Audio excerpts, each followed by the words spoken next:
Bismillahirrahmanirrahim. Assalamualaikum warahmatullahi wabarakatuh. Perkenalkan, saya Siti Maulia Muhammad Abu Bakar, NIM 1054211075118. Jadi di sini saya akan mempresentasikan hasil tugas saya, yaitu siklus menstruasi.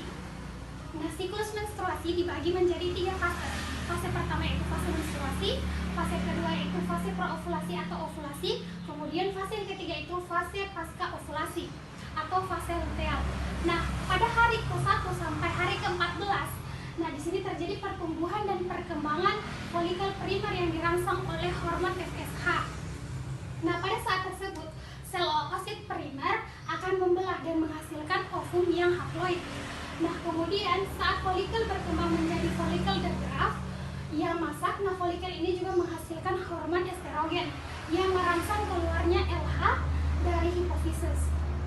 Nah, estrogen yang keluar itu berfungsi merangsang perbaikan dinding uterus atau endometrium akibat peluluhan yang terjadi pada menstruasi. Nah, kemudian selain itu estrogen juga menghambat pembentukan FSH dan memerintahkan hipofisis menghasilkan LH yang terjadi pada hari ke-13 atau hari ke-14, yaitu masuk pada fase ovulasi.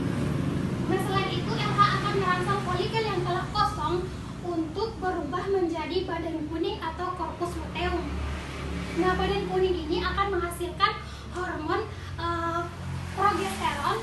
Nah, progesteron ini berfungsi untuk mempertebal dinding rahim atau endometrium yang kaya akan pembuluh darah untuk mempersiapkan masuknya embrio. Nah, kemudian pada periode ini disebut fase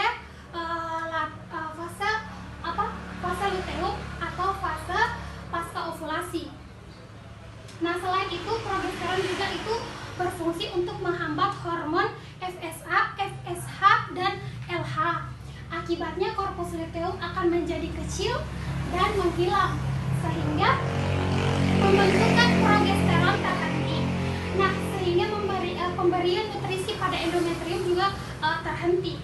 Nah, disinilah endometrium akan berubah menjadi kering. Nah, setelah menjadi kering, endometrium itu akan terkupas dan terjadilah pendarahan. Nah, pendarahan ini disebut fase menstruasi.